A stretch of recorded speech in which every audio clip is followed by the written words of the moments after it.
आप देख रहे हैं हम तो पूछेंगे। दिल्ली के दंगल में एक तरफा विजेता साबित हुए हैं अरविंद केजरीवाल। अरविंद केजरीवाल उसी रामलीला मैदान से अपनी तीसरी पारी की शुरुआत करने जा रहे हैं, जहां उन्होंने नई राजनीति की बुनियाद रखने के लिए अन्ना हजारे के साथ धरना दिया था।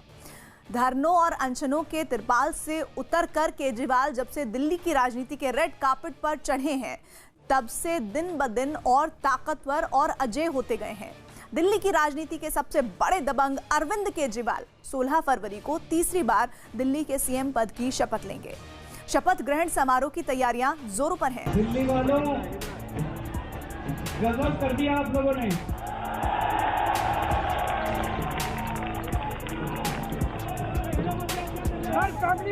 I love you।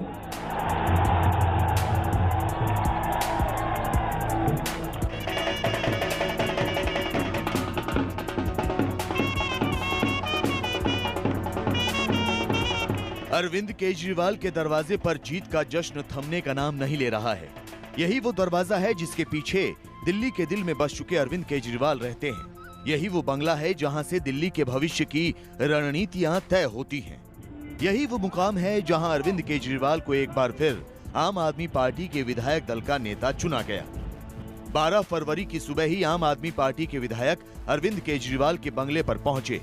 केजरीवाल के बंगले के सामने सुबह से ही बैंड बाजा और जश्न की बारात का माहौल नजर आया।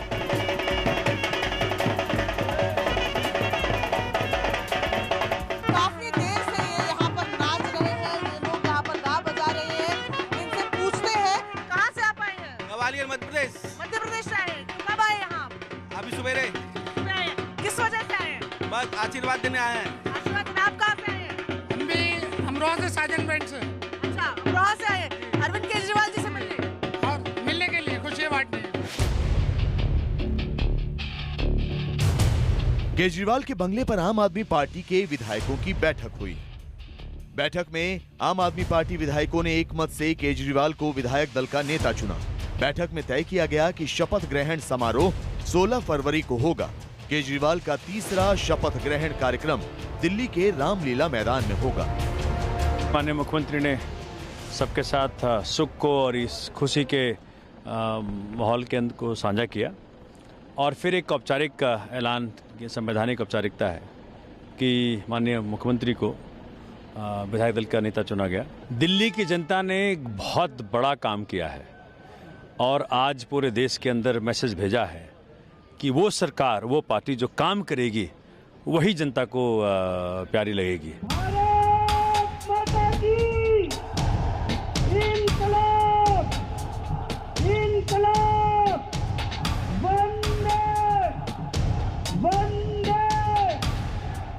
इन्हीं नारों ने अरविंद केजरीवाल को देश भर में पहचान दिलाई थी। जिस रामलीला मैदान से केजरीवाल दिल्ली के सीएम पद की तीसरी शपथ लेने वाले हैं, उसका अग्निपथ दिल्ली के रामलीला मैदान से भी जुड़ा है।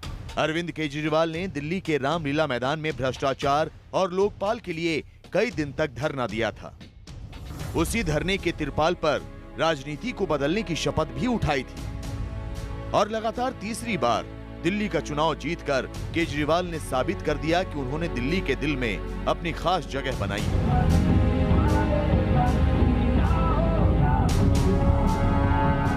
ये जीत मेरी जीत नहीं है, ये सभी दिल्ली वासियों की जीत है। ये दिल्ली के हर उस परिवार की जीत है जिसने मुझे अपना बेटा समझ के, जिन्होंने मुझे अपना बेटा मान के हमें जबरदस्त समर्थन दिया, इतना वोट दिया।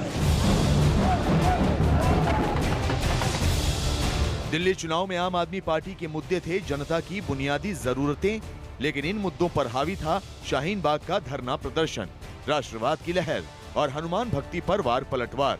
दिल्ली की गद्दी की राह आसान नहीं थी, लेकिन केजरीवाल की जीत ने साबित कर दिया कि दिल्ली ने उनके काम पर मुहर लगा दी।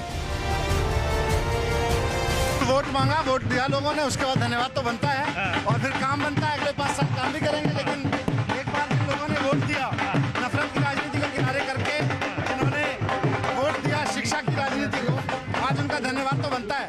हिंदुस्तान की राजनीति के लिए इससे बढ़िया कोई चीज़ नहीं हो सकती कि आज डेवलपमेंट पर वोट मिला तो अब कम से कम और स्टेट में भी स्कूल बन जाएंगे, अस्पताल बन जाएंगे, बिजली फ्री मिल जाएगी, पानी मिल जाएगा, ठीक है, महंगाई कम होगी, रोज़गार मिल जाएगा। तो ये तो सारी चीज़ों को ख़त्म करने के लिए, इश्यूज़ को ख़त्म करने के लिए नफ़रत की राजनीति करते हैं।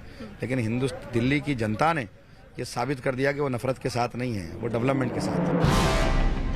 दिल्ली में प्रधानमंत्री मोदी के चेहरे के सामने केजरीवाल का चेहरा बड़ा साबित हुआ। देश की बीजेपी विरोधी पार्टियां केजरीवाल को विपक्ष के नए चेहरे के तौर पर देख रही हैं। ऐसे में कयास थे कि केजरीवाल का शपथ ग्रहण समारोह विपक्ष और बीजेपी विरोधियों के शक्ति प्रदर्शन का मंच भी बन सकता है। लेकिन सूत्रों का कहना है कि केजरीवाल ऐसा नहीं चाहते। अपने शपथ ग्रहण समारोह में विपक्षी नेताओं को आमंत्रित करके अरविंद केजरीवाल उसे विपक्षी नेताओं का शक्ति प्रदर्शन नहीं बनाना चाहते। उनकी पार्टी के नेताओं की सोच है कि दिल्ली की जनता ने जो जनादेश दिया है वो आम आदमी पार्टी की सरकार के कामकाज और अरविंद केजरीवाल पर विश्वास को दिया है। ऐसे में उसका श्रेय विपक्षी एकता से जोड़ने से नकारात्मक असर भी पड़ सकता है। केजरीवाल के शपथ ग्रहण समारोह के लिए रविवार का दिन चुना गया है। रविवार को दिल्ली की ज्यादा से ज्यादा जनता आने की संभावना है। आप सूत्रों के हवाले से खबर है कि शपथ ग्रहण समारोह में सिर्फ दिल्ली वालों और दिल्ली के नेताओं को न्योता दिया जाएगा। दिल्ली के बाहर के नेताओं को न्योता देने की संभावना कम ही है। 16 फरवरी को मुख्यमंत्री जी का शपथ ग्रहण समारोह होगा, रामलीला मैदान में होगा। और पहले की तरह ही दिल्ली की सभी जनता से मेरी अपील है कि आपका बेटा, आपका भाई अरविंद केजरीवाल जी 16 तारीख को जब शपथ लेंगे तो बड़ी से बड़ी संख्या में पहुंचकर वहां उपस्थित हों और उनके आशीर्वाद दें, उन्हें अपना प्यार दें। विधायक दल की बैठक में सिर्फ शपथ ग्रहण कार्यक्रम पर चर्चा की गई। अभी इस बात पर फैसला नहीं लिया गया है कि केजरीवाल की 7 मंत्रियों वाली कैबिनेट में कौन-कौन मंत्री होंगे। कैबिनेट को लेकर कुछ मुझे नहीं लगता कि वो विधायक दल में होता है। वो पार्टी की पीएसी वगैरह डिसाइड करती है। सौरभ भारद्वाज एक प्रबल दावेदार माने जाते हैं कैबिनेट के, क्या इस बार रहेंगे? सभी जो हैं 62 लोग हैं, सब दावेदार हैं इसके अंदर, कोई इसके अंदर दिक्कत नहीं। शपथ किस तरीके की होगी 16 तारीख को जो बताई जाए? मुझे जनरली मैंने सुना है कि शायद 16 तारीख को ही शपथ है और रामलीला मैदान के अंदर ही शपथ की जाएगी। 2020 के दिल्ली चुनाव में अरविंद केजरीवाल सब पर 21 साबित हुए हैं। बीजेपी के मन में एक बार फिर इस बात की टीस रह गई कि मोदी लहर और अपने सबसे बेहतरीन दौर में होने के बावजूद दिल्ली में बनवास खत्म नहीं हो पाया। लेकिन आम आदमी पार्टी में एक बार फिर नई उम्मीद जगी है। पार्टी के कुछ नेता सोच रहे हैं कि केजरीवाल के काम वाले मॉडल को बाकी राज्यों में लागू करके पार्टी का विस्तार किया जा सकता है। तीसरे चुनाव में केजरीवाल ने भी एक मंझे हुए राजनेता की तरह अपनी छवि को निखारा। जाहिर है राजनीति में नई उतनी बिना तजुर्बे वाली आम आदमी पार्टी और उसके लोग का सबसे बड़ा नेता आज परिपक्व बनकर उभरा है, जिसके बाद ये कयास लगा रहे हैं कि आम आदमी पार्टी मजबूत विपक्ष का नया चेहरा बन सकती है।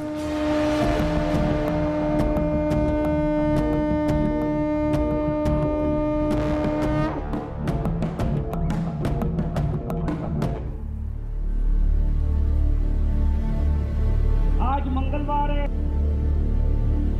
हनुमान जी का दिन है। हनुमान जी ने आज अपनी दिल्ली पे कृपा बरसाई है। हनुमान जी का भी बहुत बहुत धन्यवाद। हमारे बच्चों को नौकरी चाहिए और वो रोज ऐसे ऐसे भाषण दे रहे हैं, उकसा रहे हैं लोगों को, गोली मारने को उकसा रहे हैं, मारकाट करने को उकसा रहे हैं। ये कैसी राजनीति है? इससे तो देश का फायदा नहीं हो रहा। उनके पास कुछ काम के बारे में गिनाने के लिए कुछ भी नहीं है। वो 24 घंटे केवल और केवल गाली गलौज की राजनीति करते हैं। सुबह उठते हैं, मेरे को गाली देना चालू करते हैं, रात को सोते तक केवल और केवल मेरे को गाली देते रहते हैं। नरेंद्र मोदी जी इस देश के प्रधानमंत्री हैं, वो मेरे भी प्रधानमंत्री हैं। ये अरविंद केजरीवाल का नया रूप है। ये रूप है एक मंझे हुए रणनीतिकार का, छोटे से वक्त में ज्यादा तजुर्बेकार नेता बनकर उभरने का। दिल्लीवासी प्रभु से यही कामना करते हैं कि आने वाले 5 साल में भी हमें इसी तरह से दिशा दिखाता रहे। 2020 के दिल्ली चुनाव में अरविंद केजरीवाल बहुत नरम और आक्रामक कम नजर आए। मैंने पिछले 5 साल में दिल्ली वालों का बेटा बने, उनके परिवार की केजरीवाल ने अपने बयानों से साबित किया कि उन्हें दिल्ली की चिंता है। वो दिल्ली को बेहतर और बेहतर बनाना चाहते हैं। उन्होंने विरोधियों के हर हमले को शांति से झेला, उसे धीरे से मुद्दा बना दिया और अपने एजेंडे से बिल्कुल नहीं डिगे। मेरी आप सबसे बीजेपी और कांग्रेस के भाइयों से निवेदन है, इस बार दिल्ली की तरक्की के लिए, मैं अपने लिए वोट नहीं मांग रहा, दिल्ली की तरक्की के लिए, देश की तरक्की के लिए, अपने बच्चों के भविष्य के लिए इस बार अपनी पार्टी भूल जाना, सारे जने झाड़ू पे वोट दे देना। ये पुराने वाले अरविंद केजरीवाल नहीं हैं। पहले अरविंद केजरीवाल आक्रामक दिखते थे, बात बात पर झल्लाने वाले दिखते थे और विरोधियों की छवि को दागदार दिखाने की पूरी कोशिश करते थे। यहाँ तक कि वो अपना सीधा मुकाबला नरेंद्र मोदी को मानते थे और प्रधानमंत्री पर हमला करने से भी नहीं चूकते थे। लेकिन इस चुनाव में उन्होंने प्रधानमंत्री मोदी के खिलाफ कुछ नहीं बोला। यहाँ तक कि जब पाकिस्तान के मंत्री फवाद चौधरी ने दिल्ली चुनाव के दौरान मोदी विरोध में ट्वीट किया और बीजेपी ने इसे हवा दी, तब भी केजरीवाल ने बड़ी ही चतुराई से मुद्दे को दबा दिया। नरेंद्र मोदी जी इस देश के प्रधानमंत्री हैं, वो मेरे भी प्रधानमंत्री हैं। हमारे चुनाव हैं, दिल्ली के चुनाव हैं, हमारे देश के चुनाव हैं, इसके अंदर आप इंटरफेयर करना बंद कीजिए। और जो देश पूरी दुनिया में आतंकवाद के नाम से जाना जाता है, कम से कम उससे तो हमें भाषणबाज नहीं चाहिए। आप अपना काम संभालिए, हमारे अंदर के जितने भी मसले हम अपने आप सॉर्ट आउट करेंगे। केजरीवाल इस चुनाव में संभल कर चलने वाले, सोच विचार कर फैसला लेने वाले और गैर जरूरी बयानों से बचने वाले दिखे, जबकि बीजेपी नेता इस चुनाव में ज्यादा आक्रामक नजर आए और अरविंद केजरीवाल को आतंकी तक बता बैठे, जिसका खामियाजा चुनाव में भुगतना भी पड़ा।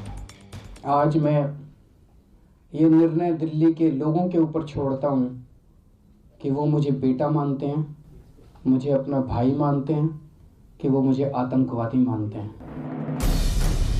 अरविंद केजरीवाल के इस नए चेहरे, नरम शख्सियत और नए उभार से आम आदमी पार्टी को नई ऊर्जा मिली है। पार्टी के नेता अब और राज्यों में भी पार्टी का झंडा उठाने के बारे में सोचने लगे। देश का नेतृत्व अरविंद केजरीवाल अब करने जा रहे हैं, लीड करेंगे और हर जगह, क्या वो चुनाव लड़े ना लड़े, लेकिन हर जगह सेकुलर फोर्सेस के साथ वो खड़े हुए होंगे। और पूरे देश ने आज मिस्टर केजरीवाल को जो अपना लीडर और अपना हीरो मान लिया है। अब बिहार, बंगाल के अंदर जा रहे हैं। देखिए कि जहाँ जहाँ वो जाएंगे, बिल्कुल जो है बीजेपी खत्म हो जाएगी। केजरीवाल के समर्थकों ने भी ऐलान कर दिया है कि अब उनके नेता को दिल्ली के साथ साथ देश के बारे में भी सोचना चाहिए।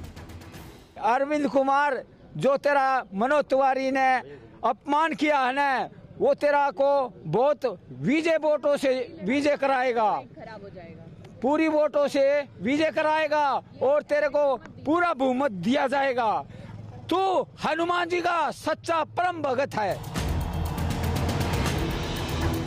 आम आदमी पार्टी अपने कदम दिल्ली से बाहर रखने के बारे में सोचने लगी है, लेकिन बीजेपी का दावा है कि ये आम आदमी पार्टी की गलतफहमी है।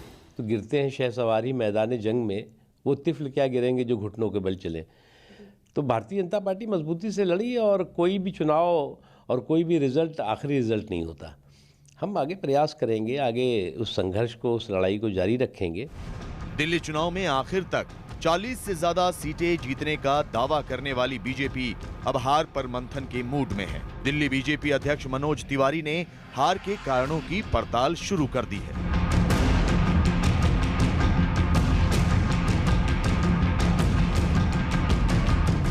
बीजेपी मुख्यालय पर दिल्ली में जीते 8 विधायकों की बैठक बुलाई गई। जीते हुए विधायकों से मनोज तिवारी ने हार की वजह पूछी। 13 फरवरी को दिल्ली बीजेपी अध्यक्ष मनोज तिवारी हारे हुए उम्मीदवारों से मिलेंगे। सूत्रों के मुताबिक मनोज तिवारी ने दिल्ली बीजेपी अध्यक्ष पद से इस्तीफे की पेशकश भी की है, लेकिन बीजेपी नेतृत्व ने फिलहाल उन्हें पद पर बने रहने के लिए कहा है। बीजेपी अध्यक्ष जेपी नड्डा ने भी बीजेपी महासचिवों के साथ बैठक की और हार पर मंथन किया। एक तरफ बीजेपी में दिल्ली की हार पर चर्चा हो रही है, लेकिन बीजेपी के खेमे से विवादों भरी बयानबाजी अब भी जारी है। निश्चित रूप से आतंकवादी से भी बड़ा अगर कोई शब्द है तो वो केजरीवाल उससे भी घिनौना आदमी है। एक विकृत माओवादी सोच का व्यक्ति जो टुकड़े टुकड़े गैंग का समर्थन करता हो, हमारी सेना के ऊपर सवालिया निशान लगाता हो, पाकिस्तान का स्पोक पर्सन हो और अपने आप को ये कहता हो कि मैं संविधान में विश्वास नहीं रखता हूं, मैं अनार्किस्ट हूं, वो आदमी आतंकवादी नहीं है तो और क्या है। दिल्ली की जंग अब खत्म हो चुकी है। अब बीजेपी को सोचना होगा कि उसके हाथ लगी मायूसी की वजह उसके अहंकार भरे बयान हैं या फिर केजरीवाल की मजबूत रणनीति। लेकिन इतना तय है कि अगले 5 साल दिल्ली में फिर से केजरीवाल ही रहने वाले। I love you.